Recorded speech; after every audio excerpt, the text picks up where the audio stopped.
بسم اللہ الرحمن الرحیم۔ الحمدللہ رب العالمین والصلاة والسلام علی اشرف الانبیاء والمرسلین نبینا محمد وعلی آلہ واصحابہ اجمعین وبعد۔ اصول الدعوت السلفیہ جو شیخ عبدالسلام برجس رحمۃ اللہ علیہ کا رسالہ ہے، ان کی کتاب ہے۔ اس سلسلے کی جو آج کے درس کی باتیں ہیں وہ اس بارے میں ہیں، شیخ عبدالسلام برجس رحمۃ اللہ علیہ کا جو مقدمہ ہے، ہم لوگ اسی مقدمے میں کچھ باتیں پڑھ رہے تھے، اور اس کے بعد جو اگلا نقطہ ہے اور وہ یہ ہے، بات یہ چل رہی تھی کہ اس سے پہلے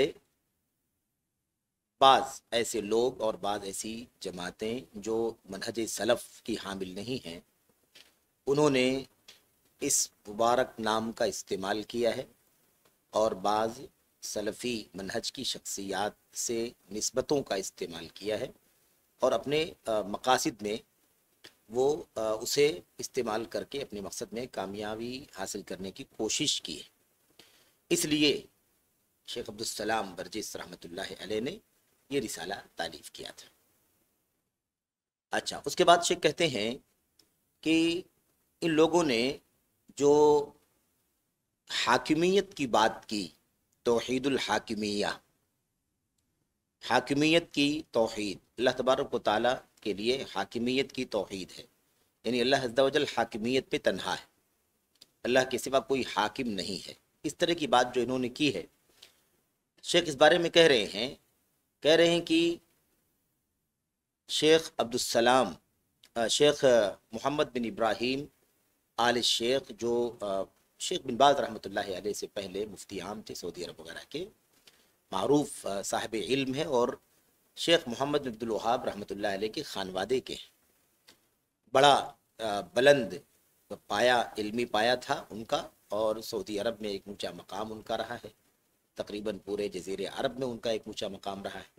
تو ان کا حوالہ دے کر کے ان لوگوں نے جو غیر سلفی ہیں، یہ باتیں ان لوگوں نے پھیلائی کہ شیخ محمد بن ابراہیم آل شیخ ہمارے موقف کی تائید کرتے ہیں، یا انہوں نے اپنے فتووں میں ایسی باتیں لکھی ہیں جس سے ہمارے موقف کی تائید ہوتی ہے۔ تو شیخ عبدالسلام بتا رہے ہیں، کہہ رہے ہیں کہ مسئلہ یہ نہیں ہے کہ ان کے موقف کی تائید ہوتی ہے یا ان کی موافقت میں شیخ محمد بن ابراہیم نے کوئی بات کہی ہے، لکھی ہے، یا ان کے موقف اور دونوں کے موقف میں کوئی فرق نہیں ہے، ایسی کوئی بات نہیں ہے۔ مسئلہ اتنا ہے کہ انہوں نے اپنے مقصد کی بات کو لے لیا ہے، اور جو باتیں ان کے موقف کے خلاف ہیں اس پر پردہ ڈال دیا ہے، اور آپ یہ چیز مشترک پائیں گے ان سب لوگوں میں جو سلف کی راہ پر نہیں ہیں، یا سلف کی راہ پر ہونے کا وہ دعویٰ کرتے ہیں لیکن اس پر وہ کھرے نہیں اترتے ہیں۔ ایسے تمام لوگوں میں چیز مشترک پائیں گے کہ اپنے مقصد کی چیزیں، اپنی موافقت کی چیزیں لے لیتے ہیں، حوالے فوراً دے دیتے ہیں، کوٹ کر دیتے ہیں کہ دیکھو ہماری موافقت میں یہ بھی، ہاں یہ فلاں بات بھی ہے، فلاں عالم نے، فلاں امام نے، فلاں شخص نے ہمارے موقف کی تائید کی، اور اپنی خلاف جو باتیں ہوتی ہیں اسے وہ نقل نہیں کرتے، اس کا ذکر نہیں کرتے۔ اس کو کہتے ہیں علمی خیانت، اس کو علمی خیانت کہتے ہیں۔ علمی امانت یہ ہے کہ موافقت کی باتیں بھی بتائی جائیں اور خلاف باتیں بھی بیان کی جائیں۔ اسی لیے ہمارے اسلاف نے یہ بات لکھی ہے، کہی ہے، اپنی کتابوں کے اندر لکھی بھی ہے کہ اہل السنت والجماعت جو ہیں، یکتبون ما ہوا لہم وما علیہم، یکتبون ما لہم وما علیہم۔ اہل سنت والجماعت، اہل الحدیث یا سلفیین جو ہیں، یہ ساری باتیں نوٹ کرتے ہیں، لکھتے ہیں، جو ان کے موافق ہیں اسے بھی، اور جو ان کے خلاف ہیں اسے بھی لکھتے ہیں۔ اور جو اہل البدع ہیں، اہل بدعت جو ہیں، یکتبون ما لہم ولا یکتبون ما علیہم، وہ صرف اتنا لکھتے ہیں جو ان کی موافقت میں ہے، اور جو ان کے خلاف باتیں ہیں اسے وہ چھوڑ دیتے ہیں۔ تو یہ انصاف نہیں ہے، یہ انصاف نہیں ہے۔ انصاف یہ ہے کہ جو باتیں موافق ہوں، جو باتیں مخالف ہوں، سب کو لکھا جائے، موافق باتیں موافقت میں لکھی جائیں، مخالف جو باتیں ہیں اگر واقعی وہ دلائل کی روح سے واقعی خلاف ہیں تو اس کا خلاف واضح کیا جائے، اور نہیں تو تسلیم کر لیا جائے، حق تسلیم کر لیا جائے۔ کہتے ہیں نا کہ قبول الحق یا الاستسلام للحق الانقیاد للحق خیر من التمادی بالباطل، حق کے سامنے جھک جانا، حق کو تسلیم کر لینا، حق کو مان لینا باطل میں پڑے رہنے سے بہتر ہے۔ تو یہ چیز ہونی چاہیے۔ تو بہرحال اہل بدعت کا یہ طریقہ ہے، تو جو چیزیں ان کے موافق تھیں اسے لے لیا، جو چیزیں ان کے خلاف تھیں اسے چھوڑ دیا۔ تو شیخ کہہ رہے ہیں کہ بالکل اس کی مثال اسی طرح سے ہے جیسے یہودیوں نے تورات میں ہے نا جو باتیں ان کے خلاف تھیں اس پر انگلی رکھ کر کے اسے چھپا دیا تھا۔ صحیح بخاری کی اس روایت کی طرف اشارہ کیا ہے شیخ نے۔ اس روایت کا تذکرہ حاشیے میں کتاب کے چھاپنے والوں نے، اس کی تحقیق کرنے والوں نے لکھا ہے۔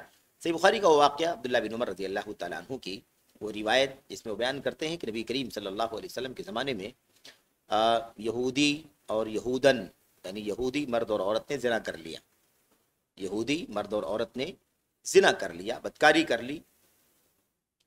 تو بہرحال ان لوگوں نے بات کی کہ اس مسئلے کو کیا کیا جائے، یہودی اور یہودن کے مسئلے کو کیا کیا جائے۔ اب انہیں پتا تھا کہ ہماری کتاب جو تورات ہے حضرت موسیٰ علیہ الصلوۃ والسلام پر اتری ہے، اس کتاب کے اندر زانی جو محصن ہے یعنی شادی شدہ اس کی سزا رجم ہے، اس کی سزا رجم ہے، پتھروں سے مار مار کر کے اسے ختم کر دیا جائے۔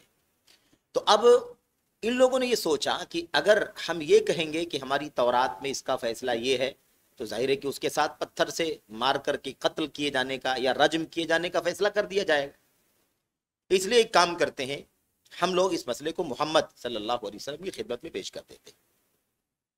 ہو سکتا ہے محمد صلی اللہ علیہ وسلم اس مسئلے میں کوئی اس سے ہلکا فیصلہ کر دیں، ہے نا؟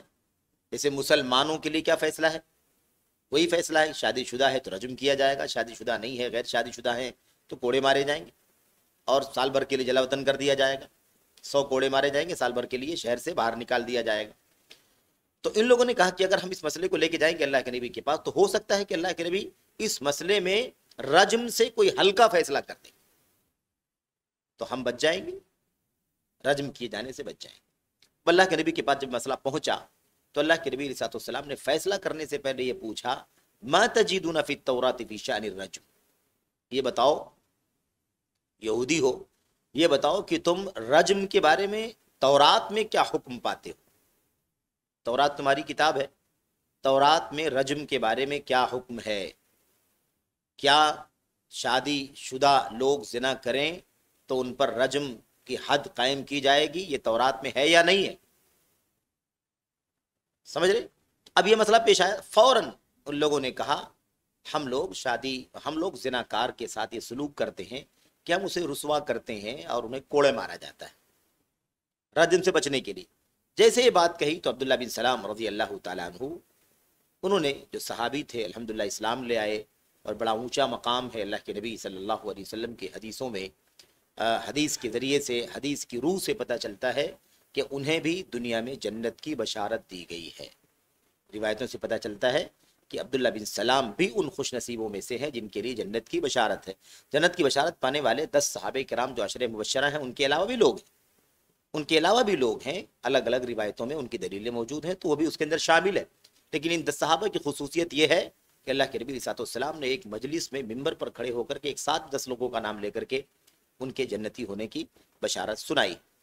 تو بہرحال عبداللہ بن سلام نے جیسے یہ بات سنی کہ یہودی جھوٹ بول رہے ہیں، رجم کی حد کا انکار کر رہے ہیں، فوراً کہا کذب، تم جھوٹ بولتے ہو، تم تورات میں رجم کا حکم دیا گیا، تورات میں رجم کا حکم دیا گیا۔ بہرحال اللہ کے نبی صلی اللہ علیہ وسلم نے فرمایا کہ تورات لے کر کے آؤ، بتاؤ کہ کہاں کیا ہے۔ بہرحال تورات لائی گئی، اسے لا کر کے کھولا گیا۔ جیسے تورات کے پڑھنے کا وقت آیا کہ اس کو پڑھا جائے، کہاں ہے، جیسے اب قرآن کھولا جائے کہاں ہے وہ آیت کریمہ، تو پڑھنے کا وقت آیا تو ایک شخص نے رجم والی آیت پر اپنی انگلی رکھ دی، انگلی رکھ کر کے رجم کی آیت کو چھپا لیا اور اس کے آگے پیچھے والے حصے کو پڑھنا شروع کر دیا، آگے پیچھے والے حصے کو یعنی سیاق سباق کی چیز کو پڑھنا شروع کر دیا۔ عبداللہ بن سلام نے اس آدمی سے کہا ارفع یدک، ہاتھ ہٹاؤ، تم نے انگلی کے ذریعے سے رجم کی آیت کو چھپا دیا۔ اس آدمی کا نام ابن سوریہ نامی آدمی تھا جس نے یہ کام کیا تھا۔ بہرحال تو خلاصہ کلام یہ ہے کہ جب اس کے ہاتھ کو وہاں سے ہٹایا گیا تو اس کے نیچے آیت کریمہ موجود تھی جس میں رجم کا حکم دیا گیا تھا۔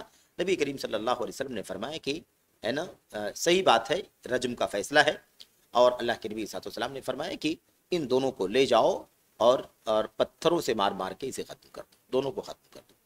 بہرحال تو شیخ کہتے جیسے ان لوگوں نے تورات کھولنے پر رضامندی کا اظہار کر دیا کہ ٹھیک ہے تورات لے آؤ، تورات لائی گئی، تو اب تورات میں باتیں جو لکھی گئی ہیں، جو موجود ہیں آیت میں، اس میں کچھ چیزیں ان کے موافق ہیں، کچھ چیزیں ان کے خلاف ہیں۔ جو چیزیں ان کے خلاف تھی اس پر ابن سوریہ نے انگلی رکھ کر کے چھپا دیا اسے، اور آگے پیچھے والی چیزیں فقرأ ما قبلہ وما بعدہ، اس کے پہلے والی چیز پڑھا، اس کے بعد والا پڑھا، بیچ والا حصہ جو رجم کا جہاں ذکر تھا اس کو چھپا لیا انگلی رکھ کر کے۔ بہرحال تو خلاصہ یہ ہے کہ مقصد کی چیزیں یہ لے لیتے ہیں، اور جو ان کے مقصد کے خلاف چیزیں ہوتی ہیں اسے رد کر دیتے ہیں، چھوڑ دیتے ہیں۔ تو کہتے ہیں شیخ عبدالسلام کہ یہی طریقہ ان لوگوں کا ہے۔ ان لوگوں نے حاکمیت کا نام لے کر کے، بڑے علماء میں سے شیخ ہے نا محمد بن ابراہیم آل شیخ کا نام استعمال کیا، اور یہ ثابت کیا کہ ہماری موافقت کر رہے ہیں، جبکہ ایسی کوئی بات نہیں ہے، ان کے موافقت کی کوئی بات نہیں ہے، باتیں اصولوں کی ہے، لیکن انہوں نے اپنے مقصد کی چیز کو لے لیا ہے، پورے کیا کہتے ہیں اس کو سیاق سباق سے کاٹ کر کے مفاد کو اپنے مفاد کے مطابق اس کو استعمال کر لیا۔ بہرحال تو یہ واضح ہے۔ دوسری بات یہ ہے کہ شیخ کہتے ہیں کہ جو حاکمیت کی جو اصطلاح بنائی گئی ہے، توحید الحاکمیہ، اس کی جو اصطلاح ان لوگوں نے، اخوانیوں نے یا خارجیوں نے جو یہ اصطلاح بنائی ہے، اس اصطلاح پر کئی ایک اعتراض بھی ہیں کہ یہ اصطلاح کہاں تک درست ہے، کہاں تک درست نہیں ہے۔ تو کہتے ہیں بہت سارے لوگوں نے موجودہ وقت میں، بہت سارے لکھنے والوں نے، مفکرین نے باقاعدہ اس پر رد بھی لکھا ہے اور بتایا بھی ہے کہ یہ جو توحید حاکمیت کی بات کہی جاتی ہے، یہ دراصل ایک ایسی بات ہے جو آج تک یعنی قدیم دور سے جو ہماری میراث ہے، علمی میراث، یعنی ہمارے عقیدے کی جو کتابیں ہیں سلف سے لے کر کے خلف تک، یہ اصطلاح کہیں بھی موجود نہیں ہے۔ یہ اصطلاح انہوں نے الگ سے لا کر کے ڈال دی ہے، اس کو دخیل کہتے ہیں، یعنی باہر سے آئی ہوئی کوئی چیز ہے جس کو شامل کر دیا گیا ہے، ہمارے پرانے علمی وراثت میں یہ چیز موجود نہیں ہے۔ تو یہ بات واضح ہوئی کہ یہ اصطلاح بھی قابل اعتراض ہے، اصطلاح بھی کیا ہے، قابل اعتراض ہے۔ لیکن اگر اعتراض کے بغیر بھی اس اصطلاح کو مان بھی لیا جائے تو ایسی کوئی بات ان کبار علماء نے، سلفیت کے جو علمبردار ہیں، انہوں نے کوئی ایسی بات نہیں کہی ہے، کوئی ایسی بات نہیں لکھی ہے جس سے ان کے موقف کی تائید ہوتی ہو۔ تو بہرحال یہ ہو گئی بات۔ اس کے بعد شیخ نے دو تین لوگوں کا نام لکھا ہے کہ محمد سعید اشماوی ہیں یا اوشماوی، اور ایسے احمد کمال اور حافظ دیاب، یہ تین لوگوں کے نام ہے۔ کہتے ہیں یہ جو تین لوگ ہیں یہ بھی جدید رائٹرز ہیں، کہ مطلب چوٹی کیسے یعنی بہت زیادہ معتبر علماء کی حیثیت سے نہیں بیان کر رہے ہیں، لیکن موجودہ وقت میں لکھنے والوں میں تھے۔ یہ بھی آج کی بات نہیں، پرانی بات ہے، اس میں سے ہمیں نہیں یاد ہے، نہیں معلوم ہے کہ اس میں کون باحیات ہیں اور کون باحیات نہیں ہے۔ کہتے ہیں لیکن انہوں نے بھی یہ بات لکھی ہے کہ یہ جو توحید حاکمیت کی بات جو کہتے ہیں نا، توحید الحاکمیہ، توحید الالوہیہ، توحید الربوبیہ، توحید الحاکمیہ، توحید الاسماء والصفات، ایسے تین کے بجائے چار کی بات کرتے ہیں۔ کہتے ہیں جو حاکمیت کی بات کہی گئی ہے، کہتے ہیں یہ وہی شعار ہے، یہ وہی نعرہ ہے، یوں کہہ لے جو نعرہ حضرت علی بن ابی طالب رضی اللہ تعالیٰ عنہ کے دور خلافت میں خوارج نے اٹھایا تھا، یعنی وہی لا حکم الا للہ کی بات کہی تھی نا، سیم وہی چیز ہے۔ آج اس کو لوگوں نے توحید الحاکمیہ کا نام دے دیا۔ تو بہرحال جو خلاصہ ہے حقیقت میں، وہ مجموعی طور پر خلاصہ یہی ہے کہ اسی نعرے کے ساتھ، لا حکم الا للہ کے نعرے کے ساتھ، خوارج نے بغاوت کی تھی، علی بن ابی طالب رضی اللہ تعالیٰ عنہ کے خلاف ہے نا محاذ کھڑا کیا تھا، اور یہی فکر توحید الحاکمیت کے نام سے آج بھی لوگوں کے ہاں موجود ہے، اور کوئی صراحت کے ساتھ، کوئی اشارے میں، کوئی قلم سے اپنی تحریروں میں، کوئی اپنی زبان سے، اور کوئی اور آگے بڑھ کر کے سرگرمیوں کے ذریعے سے، بہرحال خروج کا راستہ لوگوں کو دکھاتا ہے، خروج کا فکرہ، اس کا نظریہ لوگوں کے درمیان عام کرتا رہتا ہے۔ تو بہرحال یہ خلاصہ یہ ہے کہ جو سلفی منہج کے علاوہ دیگر جو راستے چل رہے ہیں، اس منہج کے علاوہ دیگر راستوں کا جو موقف ہے، جو فرقے ہیں، جو جماعتیں ہیں، جو دھڑے ہیں، سلفیت کے علاوہ، یہ سب کے سب جو ہے نا